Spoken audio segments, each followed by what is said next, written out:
तो चलिए स्टूडेंट्स अगला क्वेश्चन लेते हैं, question number 5। In the following find the set of values of p for which of the quadratic polynomial has real linear factors. अब यहाँ देखिए दो एक्सप्रेशन दिए गए, ये क्वाड्रेटिक एक्सप्रेशन फर्स्ट वाला लिया है हमने और क्वाड्रेटिक एक्सप्रेशन सिक्स वाला। देखिए पहला क्वाड्रेटिक एक्सप्रेशन जो लिया है वो फर्स्ट वाला लिया है, दूसरा क्वाड्रेटिक एक्सप्रेशन जो लिया है वो सिक्स वाला लिया है। ठीक है, क्वेश्चन क्या कह रहा है, in the following find the set of values. यहाँ से हमें set of values of p, यहाँ कह रहा है in the following find the set of values of p, यानी p की वैल्यू निकालनी है हमें for which the quadratic polynomial has real linear factor, जो कि आपको दिया गया है for which the quadratic polynomial, जो कि क्वाड्रेटिक पॉलिनोमियल जो दिए गए हैं हैज रियल लीनियर फैक्टर्स। इनके जो फैक्टर्स हैं वो क्या है, रियल लीनियर फैक्टर्स है। रियल लीनियर फैक्टर्स का मतलब डिस्क्रिमिनेंट की वैल्यू 0 से ग्रेटर हो या तो 0 के इक्वल हो, है ना। तो चलिए सॉल्व करते हैं। सबसे पहले फर्स्ट वाला लेते हैं।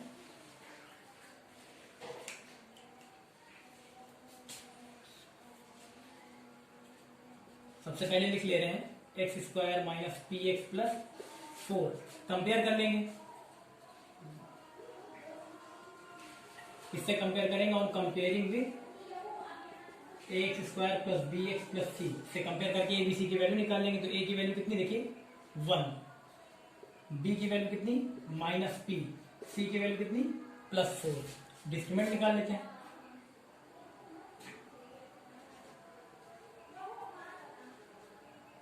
d is equal to B square minus 4ac, B की वैल्यू कितनी माइनस पी,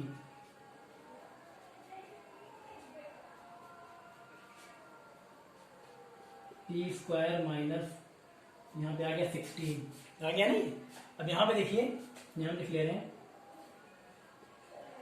सो यहाँ देखिए, यहाँ पे दिया गया आपको for which the quadratic polynomial has real linear factors, यानी जो क्वाड्रेटिक पॉलिनोमियल दिया गया है इसके जो फैक्टर्स हैं वो रियल लीनियर फैक्टर्स हैं, ये ऑलरेडी दिया गया है। और जब रियल लीनियर फैक्टर्स हैं यानी कंडीशन क्या बनेगी डिस्क्रिमिनेंट की, d इज ग्रेटर देन और equal to 0, d is greater than और इक्वल टू 0। ये तो होती है कोई भी क्वाड्रेटिक पॉलिनोमियल दिया हो या क्वाड्रेटिक एक्सप्रेशन दिया हो, कह दिया जाए बताइए इसको हम product of real linear factors के फॉर्म में लिख सकते हैं कि नहीं।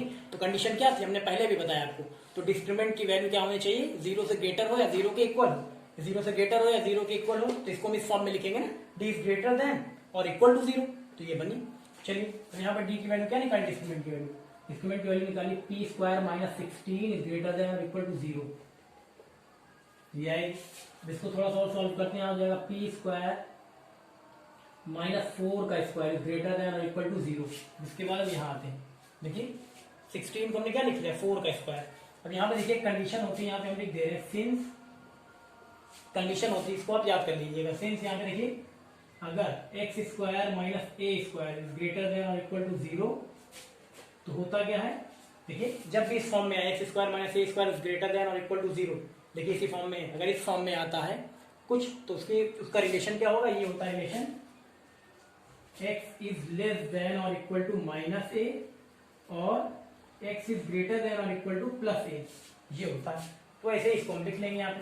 तो देखिए यहाँ पे एक्स स्क्वायर माइनस ए स्क्वायर, तो हम इसको लिख सकते हैं, देखिए x की जगह क्या है पी स्क्वायर, ए की जगह क्या है 4 का स्क्वायर, x की जगह p है और a की जगह क्या है 4 है, तो पी स्क्वायर माइनस 4 का स्क्वायर। बाकी यहाँ पे क्या है is less than sorry is greater than और equal to 0, is greater than और इक्वल टू 0। यहाँ पे देखिए अगर इस तरह की कंडीशन मिल जाती है तो ये रिलेशन होता है, x square minus A square is greater than और इक्वल टू 0। तो क्या होता है, अब इसमें इस तरह का दिया गया तो इसका रिलेशन ये होता है एक्स इज लेस देन और इक्वल टू माइनस ए या फिर एक्स इज ग्रेटर देन और इक्वल टू प्लस ए। तो इसी फॉर्म में लिख लेंगे एक्स स्क्वायर माइनस ए स्क्वायर, देखिए ये भी एक्स स्क्वायर माइनस ए स्क्वायर, एक्स की जगह p है और a की जगह 4 है, तो इसका भी रिलेशन इसी फॉर्म में हो जाएगा। यानी x इज, यहाँ पे देखिए x इज लेस देन और इक्वल टू माइनस है, यानी यहाँ पे वैल्यू बनेगी x की जगह क्या है p, तो p इज लेस देन, देखिए p इज लेस देन और इक्वल टू -4, या फिर यहाँ देखिए या फिर p इज ग्रेटर देन और इक्वल टू प्लस a, यानी प्लस a यानी +4, ये वैल्यू बनेगी। या तो p इज लेस देन और इक्वल टू -4 या फिर p इज ग्रेटर देन और इक्वल टू 4। इसी के अकॉर्डिंग जैसे ये देखिए ये रिलेशन वैसे ये भी हो जाएगी।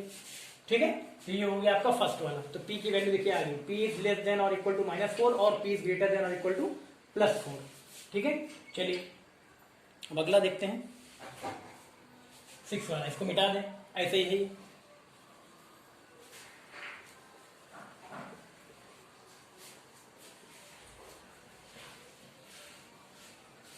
6 वाला लेते हैं 6 का। 6 दिया गया P X square plus 8x minus 2, इसे भी कंपेयर कर लीजिए आप ऑन कंपेयरिंग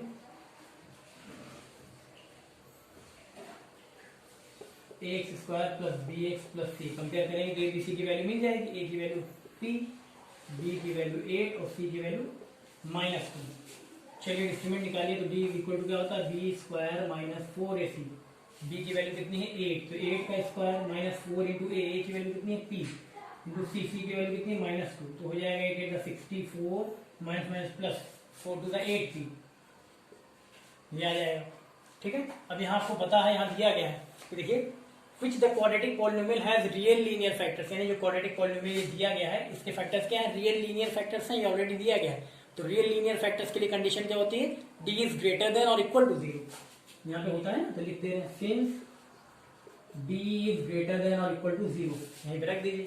d की वैल्यू कितनी है, d की वैल्यू आई है 64 plus 8p is greater than और इक्वल टू 0।